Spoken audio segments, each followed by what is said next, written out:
So, hello everyone. I'm Shane54, and I paint cats. Not like this, not rather like that. But the road to me being a fine artist with cats like this wasn't an easy thing. And to be perfectly honest, 3 years ago, if anybody tells me that, hey, you're going to change your life and you're going to paint cats and it will work and it will be fine and you don't want to be a DJ anymore, then I was like, yeah, that's never going to happen. Because originally, I was in a boy band. Back in the 90s, I was in this boy band, and I did pop music, which was on the radio. I was young and I needed the money. Then I became a DJ internationally. I've been traveling all over the world. And when this was actually EDC in Las Vegas, one of the biggest shows I've ever played.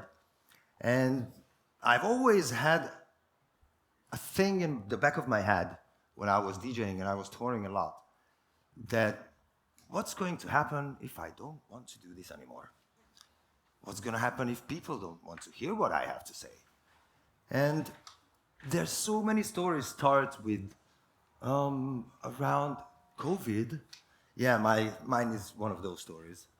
Around COVID, I was sitting home, I was burnt out, I didn't want to tour, I didn't want to make music, I didn't like the music I was hearing. Every DJ under the sun was making DJ sets at home, somebody was DJing in the bathroom, and I was like, I don't want to do this. And I realized I want to do collage art. I mean, I've never had anything to do with art. Apart from 7th grade in primary school, I've never did anything like this. But somehow I ended up making collage videos. And then I did collage music videos.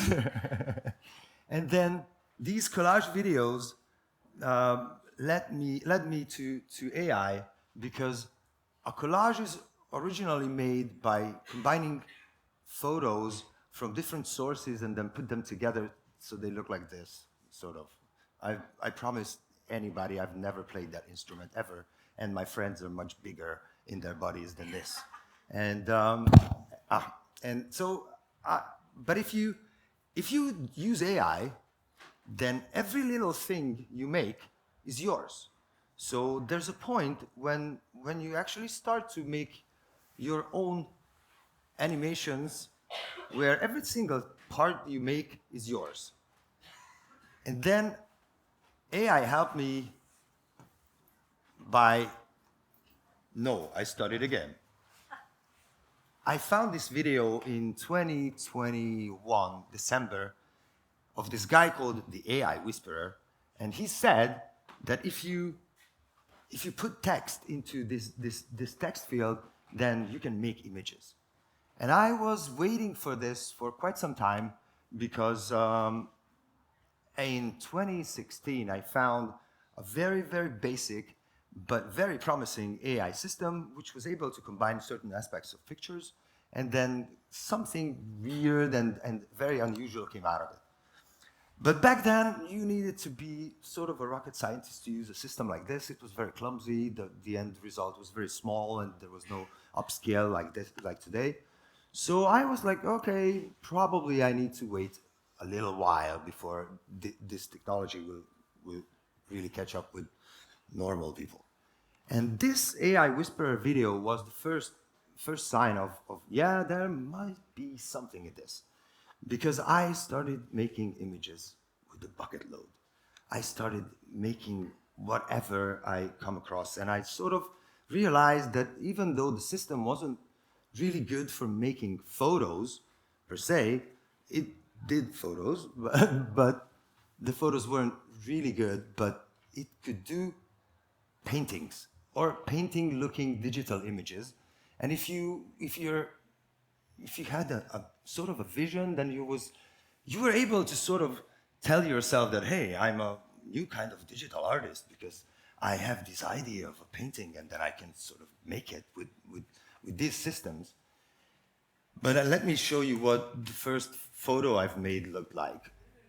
And strangely enough, this was a cat.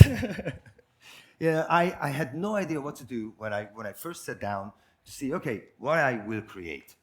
And so I went to Google News, and I had the first thing that came to my mind, and it was the Kardashians welcome a new family cat. So this was the prompt.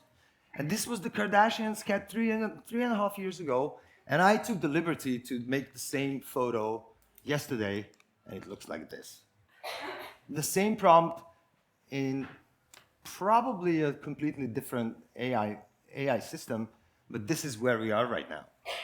But back then, I was only able to make stuff like this.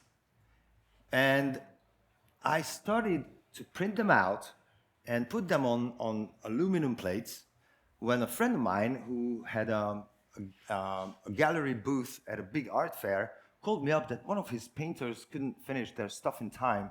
So there's an empty wall, and there's 2 days, and he needs 3 big cats this size, and if I could make the prints, and if I can deliver, then he will put it on the wall. I'm like, oh, my time has come. I had no idea what's going to happen. I sort of made the paintings. They put it on the wall, and we sold the first one 45 minutes after the opening. We sold the second one next day, and we sold the third one the day after. Then on Monday, somebody called me and asked if I have 2 more because he wants to buy them. So I sort of realized that there is something in here.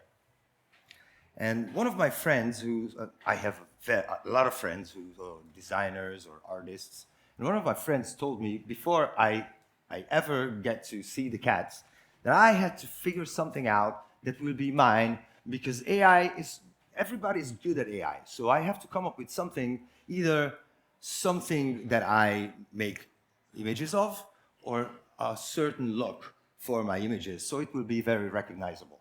And when I started doing the cats, they said, oh, yeah, this is the one you're going to be doing. And I'm like, this is so stupid.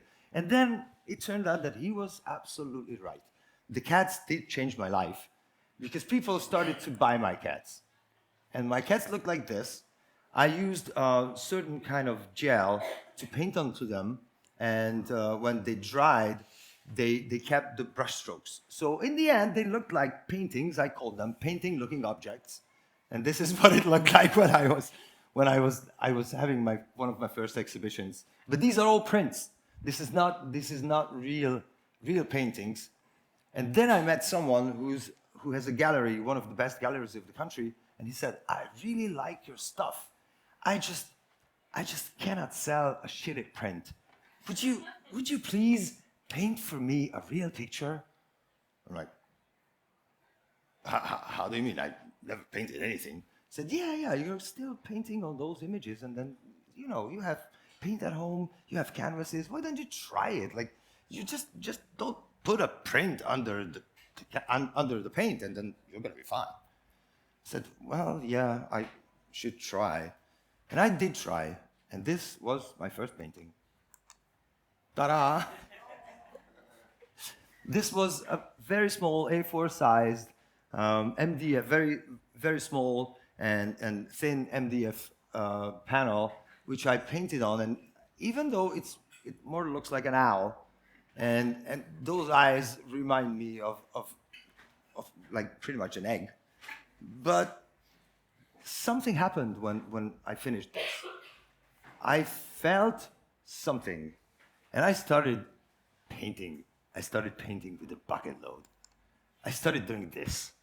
I designed my paintings with AI, then I made a lot of versions of it, and then I put the versions I put together in Photoshop, and then I still use a projector, and I project the artwork onto I use MDF panels instead of canvases because it's easier to paint onto them for me.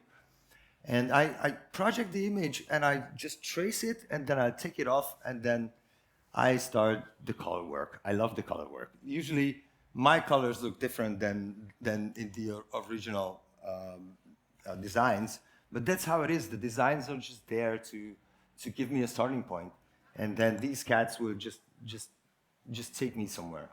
And the funny thing is, I painted the first painting about 2 years ago, and this June I've had my first big exhibition exactly in the same gallery where the owner told me like he cannot sell my shitty prints because I should paint something.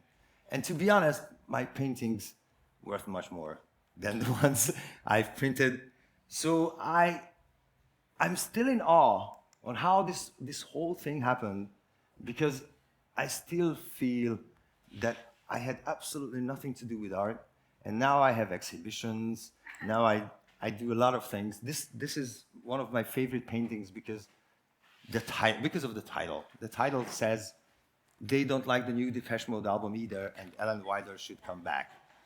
And it's because there's a member of Depeche Mode who left 30 years ago, and there's still a big, very vocal part of Depeche Mode fans who wants him to be back because Depeche Mode's music sucks, they say. I have to admit, I'm one of those people anyway. And I wanted to keep that somehow. So my cats were there, and actually these cats will be featured in a cartoon series. So these cats and this whole AI thing, which I somehow ended up doing, is taking me much farther and making me much better than I would ever be if it wasn't for AI. But I need my vision. And AI would be absolutely nothing without my vision, because if anybody would try to paint stuff like this or make the original designs I have, there were people who tried, and funnily enough, their vision wasn't like mine. So even though AI has a big part in what I do, my vision and whatever I feel like, that has a huge part in everything. And I think I have to be very grateful for this, because whatever midlife crisis I've had when I didn't want to DJ anymore, but I wanted to paint cats, somehow it worked for me. Thanks for coming to my TED Talk.